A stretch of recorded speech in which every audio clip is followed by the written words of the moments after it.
Praise lord, హల్లెలూయా. దేవుని నామముకి మహిమ కలుగును గాక. ఈ సమయంలో word of God fellowship channel వీక్షిస్తున్న మీ అందరికీ కూడా ప్రభు అయిన యేసుక్రీస్తు వారి నామములో నా యొక్క శుభాభివందనాలు తెలియజేసుకుంటూ ఉన్నాను. హల్లెలూయా. రక్షణ పొందిన తర్వాత పాపం చేయవద్దు. ఒకవేళ చేస్తే రక్షణ పొందిన తర్వాత పాపము చేసేవారి గురించి బైబిల్ ఈ విధంగా తెలియపరుస్తూ ఉంది. హెబ్రీయులకు రాసిన పత్రిక 10వ అధ్యాయము 26-27 వచనాలను చదువుకుందాం. హెబ్రీయులకు రాసిన పత్రిక 10వ అధ్యాయము 26-27 వచనాలు చదువుకుందాం. మనము సత్యమును గురించి అనుభవ జ్ఞానము పొందిన తరువాత బుద్ధిపూర్వకముగా పాపము చేసిన ఎడల పాపములకు బలి ఇకను ఉండదు గాని న్యాయపు తీర్పునకు భయముతో ఎదురుచూచుటయు విరోధులను దహింపబోవు తీక్షణమైన అగ్నియు నికను ఉండును.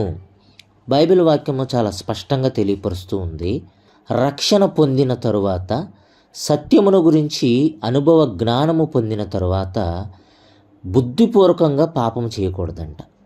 ఒకవేళ చేస్తే ఇకను బలి ఉండదని అన్నారు. బలి ఇకను ఉండదు కానీ న్యాయపు తీర్పునకు భయముతో ఎదురుచూచుటయు. బలి ఎందుకు ఉండదు ఇంకా అంటే ఆల్రెడీ యేసుక్రీస్తు ప్రభువారు మనందరి కోసం మన స్థానంలో ఆయన బలి అర్పణగా అర్పించబడ్డారు. ఆయన బలి అర్పణగా అర్పించబడిన విధానమును బట్టే ఈరోజు మన పాపాలు క్షమించబడుతున్నాయి. మనం రక్షణ పొందిన తర్వాత కూడా మరలా పాపాలు చేస్తూ ఉంటే మన కొరకు మరలా బలి అర్పించడానికి ఇంకెవరు కూడా లేరు. కాబట్టి బలి ఇకను ఉండదు కానీ న్యాయపు తీర్పునకు భయముతో ఎదురు చూచుటయు. జడ్జిమెంట్ డే ఒకటి ఉంది.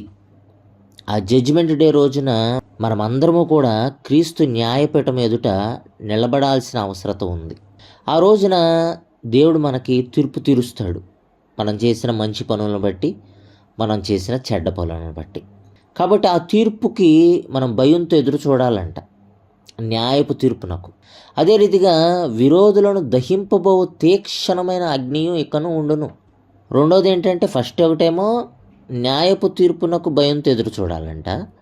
రెండోదేమో విరోధులను దహింపబోవు అగ్ని కోసం వెయిట్ చేస్తామంట మనం. ఇక అగ్నే ఉండిద్ది మనకంతే. విరోధులను దహింపబోవు అగ్ని అంటే మనకు బైబిల్లో ఇది రెండవ మరణం అని రాయబడి ఉంది. ఈ అగ్ని గురించి ఏమని రాయబడి ఉందంటే రెండవ మరణము అని రాయబడి ఉంది. చూడండి, ప్రకటన గ్రంథము 20వ అధ్యాయము 14-15 వచనాలు చదువుకుందాం. ప్రకటన గ్రంథము 20వ అధ్యాయము 14-15 వచనాలు చదువుకుందాం.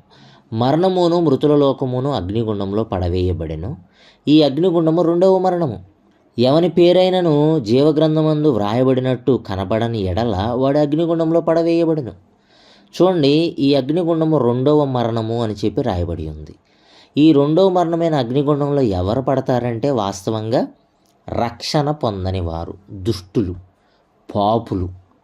వారి కొరకు ఈ అగ్నిగుండం సిద్ధం చేయబడి ఉంది. అదే రీతిగా పడిపోయిన దేవదూతల కొరకు, పడిపోయినటువంటి లూసిఫర్ కొరకు ఈ అగ్నిగుండం సిద్ధం చేయబడి ఉంది.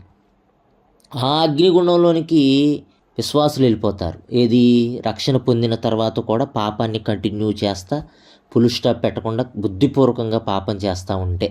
హెబ్రీయులకు రాసిన పత్రిక 10వ అధ్యాయం 26-27 వచనాల్లో చూసాం కదా మనం. బుద్ధిపూర్వకంగా పాపం చేసిన ఎడల, ఏది, సత్యమును గురించి అనుభవ జ్ఞానము పొందిన తరువాత, రక్షణ పొందిన తర్వాత ప్రభు బలలో పాలు పంపులు పొందుతూ కూడా పాపములో కొనసాగుతూ ఉంటే గనక మనం న్యాయపు తీర్పునకు భయంతో ఎదురు చూడాలి ఒకటి. రెండోది ఈ అగ్నిగుండం కోసం ఎదురు చూడాలి. ఆ అగ్నిగుండంలో వాస్తవంగా దుష్టుల్ని దేవుడు వేసేది, పాపుల్ని వేసేది. మత్తయి సువార్త 13వ అధ్యాయము 49-50 వచనాలను చదువుకుందాం. మత్తయి సువార్త 13వ అధ్యాయము 49-50 వచనాలను చూసినట్లయితే, అలాగే యుగ సమాప్తి యందు జరుగును. దేవదూతలు వచ్చి నీతిమంతుల్లో నుండి దుష్టులను వేరుపరచి వీరిని అగ్నిగుండంలో పడవేయుదురు. అక్కడ ఏడుపును పండ్లు కొరుకుటయును ఉండును. చూడండి, నీతిమంతుల్లో నుండి దుష్టులను వేరుపరుస్తారంట. ఈ దుష్టుల్ని అగ్నిగుండంలో పడేస్తారంట. అక్కడ ఏడుపును పండ్లు కొరుకుటయును ఉండిద్దంట. ఈ అగ్నిగుండాన్నే మనం రెండవ మరణం అని చెప్తున్నాము బైబిల్లో. అన్యులు ఏమంటారు? నరకం అంటారు. అంతే కదా. కాబట్టి ఈ పాపాలు చేసేవాళ్ళందరూ కూడా, తప్పులు చేసేవాళ్ళందరూ కూడా, దుష్టులందరూ కూడా ఈ అగ్నిగుండంలోనికి, నరకంలోనికి వెళ్ళాల్సిందే. మరి ఆ నరకం కోసం, ఆ అగ్నిగుండం కోసం విశ్వాసులు కూడా ఎదురు చూడాల్సిన అవసరం వస్తుంది. ఎందుకని? హెబ్రీయులకు రాసిన పత్రిక 10వ అధ్యాయం 26-27 వచనాలు చెప్పినట్లుగా, సత్యమును గురించి అనుభవ జ్ఞానము పొందిన తర్వాత బుద్ధిపూర్వకంగా పాపం చేసిన ఎడల పాపాలకు ఇక బలి ఉండదు. యేసుక్రీస్తు ప్రభువారు ఆల్రెడీ బలి అర్పింపబడ్డారు. కాబట్టి మనం న్యాయపు తీర్పునకు భయంతో ఎదురు చూడాలి ఒకటి. రెండోది, విరోధులను దహింపుపోవు తీక్షణమైన అగ్ని కోసం మనం వెయిట్ చేయాలంతే. కాబట్టి రక్షణ పొందిన తర్వాత పాపం చేయొద్దు. పక్కా ప్లాన్ తోటి, ఏమండి, స్క్రిప్టెడ్గా ప్రణాళిక రచించుకుని పాపం చేయకూడదు. మరి పొరపాటున చేస్తే, రక్షణ పొందిన తర్వాత ప్రభు బల్ల తీసుకుంటా, ప్రభు బల్లలో పాలు పంపులు పొందుతా, విశ్వాసయాత్రలో అనుకోకుండా తెలియకుండా పొరపాటున పాపంలో పడిపోయాం. అంటే స్క్రిప్టెడ్గా కాదు, బుద్ధిపూర్వకంగా కాదు, ఒక ప్రణాళిక రచించుకోకుండా పాపంలో పడిపోయాం అనుకోకుండా. అప్పుడు మరి అలా ఒకవేళ బుద్ధిపూర్వకంగా కాకుండా, ప్రణాళికాబద్ధంగా కాకుండా పొరపాటున గనక ఒకవేళ పాపంలో పడితే మాత్రం తండ్రి యొద్ద యేసుక్రీస్తు ప్రభువారు విశ్వాసుల పక్షాన నిలబడంట, అయ్యా పొరపాటున పాపం చేశారు, వారిని క్షమించండి అని చెప్పి ఆయన బ్రతిమలాడతారంట మన పక్షాన. యేసుక్రీస్తు ప్రభువారు బ్రతిమలాడతారంట మన పక్షాన. తండ్రి యొద్ద నిలబడి, అయ్యా పొరపాటున పాపం చేశారయ్యా, క్షమించండి అయ్యా అని చెప్పి అడుగుతారంట. ఏంటి మీరు నమ్మట్లేదా నేను చెప్పేది? మీరే చూడండి. 1 యోహాను పత్రిక 2వ అధ్యాయము 1-2 వచనాలు. 1 యోహాను పత్రిక 2వ అధ్యాయం 1-2 వచనాలు. నా చిన్నపిల్లలారా, మీరు పాపం చేయకుండాటకై ఈ సంగతులను మీకు వ్రాయుచున్నాను. ఎవడైనాను పాపం చేసిన ఎడల నీతిమంతుడైన యేసుక్రీస్తు అనే ఉత్తరవాది, తెలుగు బైబిల్ ఫుట్ నోట్లో ఆదరణకర్త అని ఉండిద్ది, తండ్రి యొద్ద మనకున్నాడు. ఆయన మన పాపములకు శాంతికరమై ఉన్నాడు. తెలుగు ఫుట్ నోట్లో ప్రాయశ్చిత్తమై ఉన్నాడు. మన పాపములకు మాత్రమే కాదు, సర్వలోకమునకును శాంతికరమై ఉన్నాడు. చూడండి, ఈ 1 యోహాను పత్రిక 2వ అధ్యాయం 1వ వచనాన్ని మీరు గమనించినట్లయితే, నా చిన్న పిల్లలారా, మీరు పాపము చేయకుండాటకై ఈ సంగతులను మీకు వ్రాయుచున్నాను. ఫస్ట్ ఏంటంటే, అసలు మీరు పాపం చేయకుండా ఉండడానికి ఈ విషయాలు నేను మీకు రాస్తున్నాను. తర్వాత రెండో విషయం ఏంటంటే, ఎవడైనాను పాపం చేసిన ఎడల నీతిమంతుడైన యేసుక్రీస్తు అనే ఉత్తరవాది లేదా ఆదరణకర్త తండ్రి యొద్ద మనకున్నాడంట. తెలుగు బైబిల్లో ఏం చెప్తున్నారు? ఎవడైనాను పాపం చేసిన ఎడల అంటున్నాడు, కానీ ఎవడైనాను ఒకవేళ పొరపాటున పాపం చేసిన ఎడల అని రాయబడి ఉందా? లేదు కదా. ఎవడైనాను పాపం చేసిన ఎడల అని రాయబడింది అంతే. ఒకవేళ చేస్తే కనుక నీతిమంతుడైన యేసుక్రీస్తు అనే ఉత్తరవాది ఆదరణకర్త తండ్రి యొద్ద మన కొరకు ఉన్నాడంట యేసుక్రీస్తు ప్రభువారు. ఆయనే మన పాపాలకు శాంతికరమై ఉన్నాడు, ప్రాయశ్చిత్తమై ఉన్నాడంట. మన పాపం మాత్రమే కాదు, సర్వలోకమునకు శాంతికరమై ఉన్నాడు యేసుక్రీస్తు ప్రభువారు. ఈ వచనాన్ని 1 యోహాను పత్రిక 2వ అధ్యాయము 1వ వచనాన్ని మనం ఇంగ్లీష్ బైబిల్స్లో NIV వర్షన్లో, GNT వర్షన్లో, NIV వర్షన్ అంటే new international version, GNT version అంటే గుడ్ న్యూస్ ట్రాన్స్లేషన్. ఈ రెండిట్లో కూడా చూద్దాము. ముందుగా NIV వర్షన్లో చూద్దాం. న్యూ ఇంటర్నేషనల్ వర్షన్లో 1 యోహాను పత్రిక 2వ అధ్యాయం 1వ వచనం. My dear children, I right this to you so that you will not sin. మీరు పాపం చేయొద్దు. But if anybody does sin, చూడండి మీకు ఇంగ్లీష్ గ్రామర్ వచ్చినట్లయితే, but if anybody does sin, ఒకవేళ ఎవరైనా సరే పాపం చేస్తే, we have an advocate with the father Jesus Christ the righteous one. మన పక్షాన ఒక అడ్వకేట్ని కలిగి ఉన్నామంట తండ్రి యొద్ద. అడ్వకేట్ అనే మాట రాయబడి ఉంది NIV బైబిల్లో. చాలా రకాల ఇంగ్లీష్ వర్షన్స్లో అడ్వకేట్ అనే మాటను మనం చూస్తాం. ఈ 1 యోహాను పత్రిక 2వ అధ్యాయం 1వ వచనం. అడ్వకేట్ అనే మాట ఈ ప్రస్తుతం ఈ లోకంలో ఎవరికి వాడుతున్నాం? మనం ఒక లాయర్ గారికి వాడుతూ ఉంటాం. అంటే కోర్టులో ఒక వ్యక్తి తరపున ఒక అడ్వకేట్, ఒక లాయర్ గారు వెళ్ళి వాదిస్తూ ఉంటాడు. ఇప్పుడు యేసుక్రీస్తు ప్రభువారు కూడా విశ్వాసి ఒకవేళ పాపం చేస్తే పొరపాటున ఆ వ్యక్తి పక్షాన తండ్రి వద్ద నిలబడి మన పక్షాన వాదిస్తున్నాడంట ఆయన, అడ్వకేట్. ఎంత గొప్ప మాట చూడండి. ఈ 1 యోహాను పత్రిక 2వ అధ్యాయం 1వ వచనాన్ని మనం GNT ట్రాన్స్లేషన్, గుడ్ న్యూస్ ట్రాన్స్లేషన్లో చూసినట్లయితే, క్రైస్ట్ అవర్ హెల్పర్. అసలు గుడ్ న్యూస్ ట్రాన్స్లేషన్లో 1 యోహాను పత్రిక 2వ అధ్యాయం 1వ వచనం హెడ్డింగ్కే క్రైస్ట్ అవర్ హెల్పర్ అని రాయబడి ఉంది. అంటే క్రీస్తు మన యొక్క హెల్పర్ అంట, మనకు సహాయం చేసేవాడంట ఆయన. I am writing this to you my children so that you will not sin. అసలు మీరు పాపం చేయొద్దు.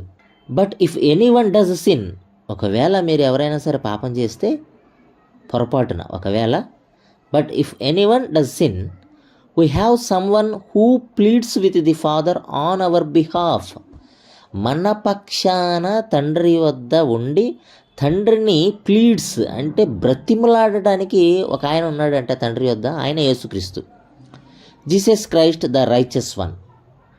అంటే తండ్రి వద్ద మన పక్షాన నిలబడి బిహాఫ్ మన పక్షాన్ని నిలబడి ఆయన బ్రతిమలాడుతున్నాడంట, ప్లీడ్స్ చేస్తున్నాడంట. కాబట్టి ఎంత గొప్ప మాటలో ఒకసారి ఆలోచించండి. ఏది ఒకవేళ విశ్వాసి పొరపాటున పాపము చేస్తే మన పక్షాన ఆయన వాదిస్తాడు.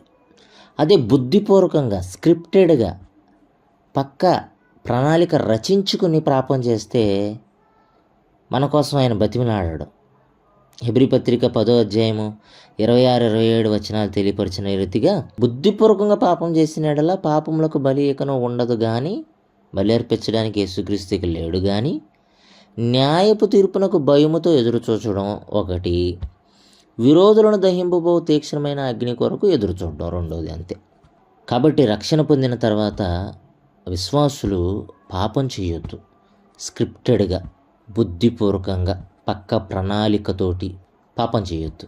ఒకవేళ తెలియక పొరపాటున పాపములో పడిపోతే గనక మన పాపాలను క్షమించడానికి యేసుక్రీస్తు ప్రభువారు ఉన్నారు. అదే రీతిగా తండ్రి యొద్ద మన పక్షాన వాదించడానికి ఆయన ఒక అడ్వకేట్ లాగా, అదే రీతిగా మన పక్షాన ఆయన అక్కడ ఉండి ప్లీడ్స్ బ్రతిమిలాడుతున్నారంట, అయ్యా వాళ్ళని క్షమించయ్యా పొరపాటును చేశారని. కాబట్టి పొరపాటును చేస్తే క్షమించబడతాం, బుద్ధిపూర్వకంగా పక్క ప్లాన్తో చేస్తే గనక క్షమించబడము. ఈ విషయాన్ని గుర్తుపెట్టుకోండి. దేవుడు మన విశ్వాస యాత్రలో మనల్ని ముందుకు తీసుకెళ్లాలని, విశ్వాసానికి కర్త అయిన ఆయన వైపు చూస్తూ మనం ముందుకెళ్ళడం అంతే. సులువుగా చిక్కులు పెట్టు పాపమును విడిచిపెట్టి మనం ముందుకెళ్ళాలంతే. హెబ్రీలకు రాసిన పత్రిక 12వ అధ్యాయంలో చూస్తాం కదా, సులువుగా చిక్కులు పెట్టు పాపమును విడిచిపెట్టి విశ్వాసమునకు కర్తయు దానిని కొనసాగించువాడునైన యేసు వైపు చూచుచు మన ఎదుట ఉంచబడిన పందెములో ఓపికతో పరిగెడదాం. అంతే. పాపం మనల్ని సులువుగా చిక్కులు పెట్టి పాపములు పడేస్తుంది. కాబట్టి దాన్ని విడిచిపెట్టి విశ్వాసానికి కర్త అయిన యేసు వైపు చూస్తూ మన విశ్వాసయాత్రలో మన ముందున్న పరుగు పందెంలో ఓపిక పరిగెత్తాలి ప్రతి విశ్వాసి కూడా. కాబట్టి బుద్ధిపూర్వకంగా ఎవరూ కూడా పాపం చేయొద్దు. Thank you.